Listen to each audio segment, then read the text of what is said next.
You don't know it's happening. Not at first.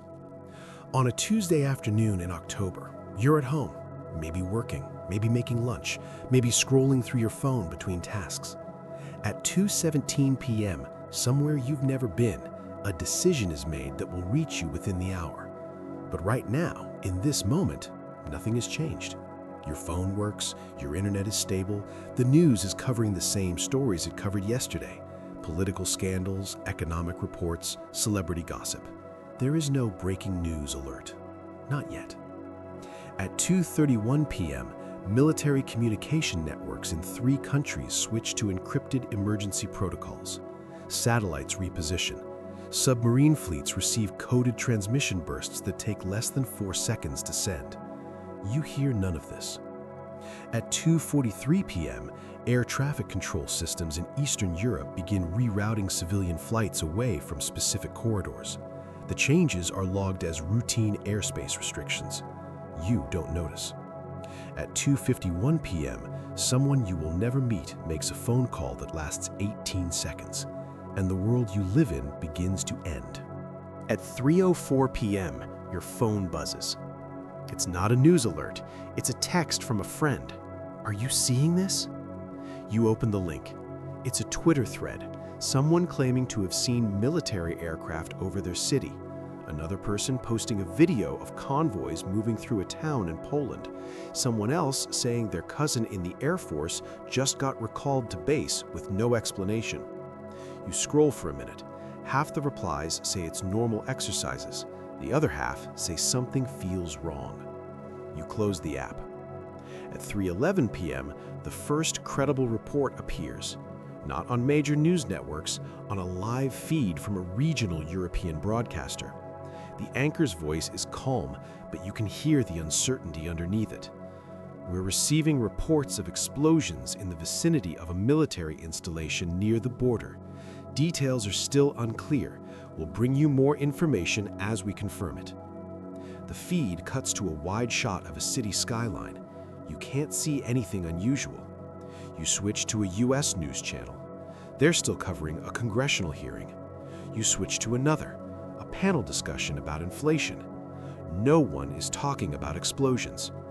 You assume it's not important, that if something serious were happening, everyone would know. You go back to what you were doing. At 3:19 p.m., your phone buzzes again. This time it's a news alert. Unconfirmed reports of military activity in Eastern Europe. You open it. The article is 3 sentences long. It says authorities are investigating. It says there is no immediate threat to civilians. It says updates will follow. You check social media again. Now there are more videos. Shaky phone footage of something burning on a horizon. Audio of what might be aircraft. A photo of a highway filled with cars, all heading in the same direction. The comments are chaotic. People arguing about whether the videos are real, whether they're recent, whether they mean anything. At 3:27 p.m., a major news network interrupts its programming. The anchor looks directly at the camera. We're following breaking news out of Eastern Europe. Multiple reports are coming in of what appear to be military strikes near the border regions of... The feed stutters, freezes for 2 seconds, then continues. We don't yet have confirmation on the scope of these reports, but we're monitoring the situation closely. They cut to a correspondent who says he's been trying to reach officials for comment. No one is responding yet. You feel something in your chest, not panic, just a low, creeping awareness that something is wrong. You don't know what to do with that feeling, so you keep watching. At 3:34 p.m., the president interrupts all broadcasts. You see the White House logo, then the podium, then him. His voice is measured, controlled. My fellow Americans, within the last hour, we have received reports of coordinated military action involving multiple nations. I want to assure you that we are monitoring the situation closely and are in communication with our allies. He does not say who initiated the action. He does not say where it's happening. He does not use the words war or attack, but he says, "I have ordered our armed forces to elevated alert status as a precautionary measure." The address lasts 2 minutes and 40 seconds. When it ends, the news anchors sit in silence for a moment before speaking. One of them says, "This is an extraordinary development." You realize your hands are shaking. Within 20 minutes, every major news outlet is running the same story with different headlines. Global crisis unfolds. Military strikes confirmed in multiple regions. Nations on high alert as conflict escalates. But no one agrees on the details. One network says it started with a missile strike. Another says it was a cyber attack that disabled defense systems. A third says intelligence agencies detected preparations for days, but no one acted in time. Social media is worse. Rumors spread faster than facts. Someone posts a screenshot claiming nuclear weapons have been deployed. It gets shared 40,000 times before anyone points out it's fabricated. Someone else posts a video of a city skyline with smoke rising. The caption says it's live. Reverse image search shows the video is from a conflict 3 years ago. You don't know what to believe. At 4:52 p.m., your phone buzzes with an emergency alert. Emergency alert, shelter-in-place orders issued for the following regions. It lists cities. None of them are yours. You feel relief, then immediate guilt for feeling it. You call your parents. The line is busy. You try again. Still busy. You send a text. Are you okay? It doesn't deliver. You try calling your sister, your best friend, your coworker. Every line is jammed. The networks are overloaded. At 6:14 p.m., the internet slows. Not everywhere, but noticeably. Streaming services buffer. Video calls drop. Some websites don't load at all. You check the news. They're reporting that internet infrastructure in parts of Europe has been damaged. They don't say how, they don't say by who. At 6:40 p.m., you notice something else. Your social media feeds are different. Posts from friends in certain countries have stopped appearing, not because they've stopped posting, but because the posts aren't reaching you. You try to load a news site based in Eastern Europe. It times out. You try another. Same thing. You don't know if it's censorship, if it's damage to undersea cables, or if it's something else entirely. All you know is that the information you had 3 hours ago is not the information you have now, and the gap is growing. At 7:03 p.m., the president addresses the nation again. This time, his tone is different. "I am authorizing the mobilization of reserve forces. I am instructing all non-essential government personnel to evacuate from conflict-adjacent regions, and I am asking the American people to remain calm, stay informed, and follow the guidance of local authorities." He still doesn't say the word war, but he doesn't have to. You already know. At 8:22 p.m., you go to the grocery store. You're not panicking. You just want to make sure you have enough food in case things get worse. When you arrive, the parking lot is full. Inside, the aisles are crowded, not chaotic, but tense. The shelves with canned goods are half empty. The water section is nearly cleared out. The pharmacy line stretches to the back of the store. You grab what you can: pasta, rice, batteries. At the register, the cashier is calm but quiet. She scans your items without making eye contact. As you leave, you see a worker wheeling out a pallet of bottled water. A small crowd follows him to the shelf. You drive home, and the streets are busier than they should be at this hour. At 9:47 p.m., you receive another emergency alert. Avoid all non-essential travel. Conserve fuel. Monitor local broadcasts for updates. You check the gas station app on your phone. 3 stations near you are listed as out of service.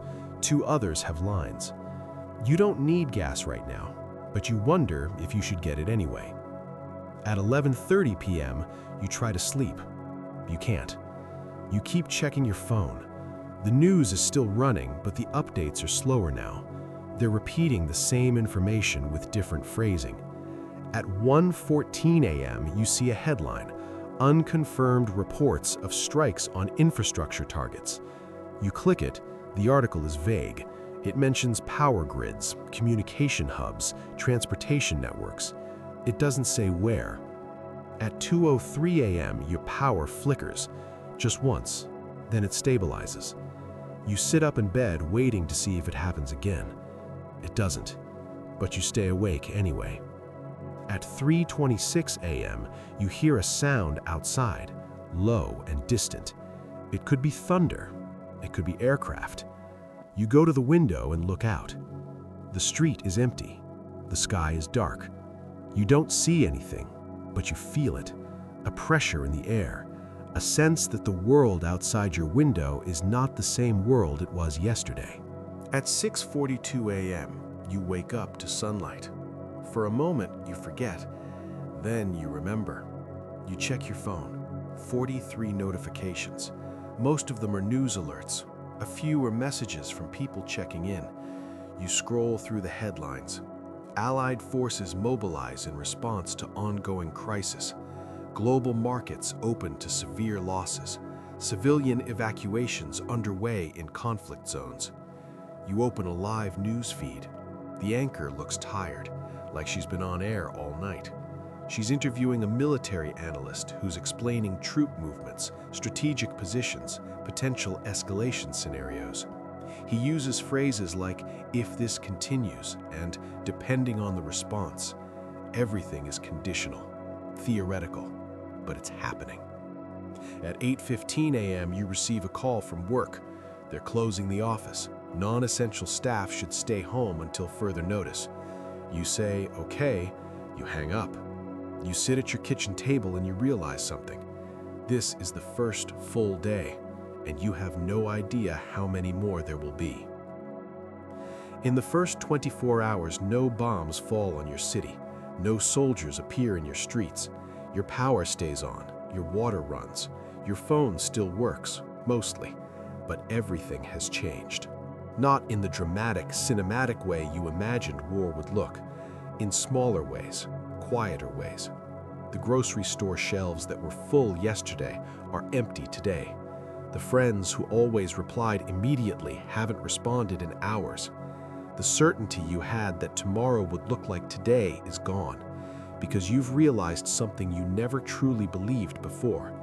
The infrastructure that keeps your life running, the supply chains, the communication networks, the unspoken agreements between nations that keep the peace, is not permanent.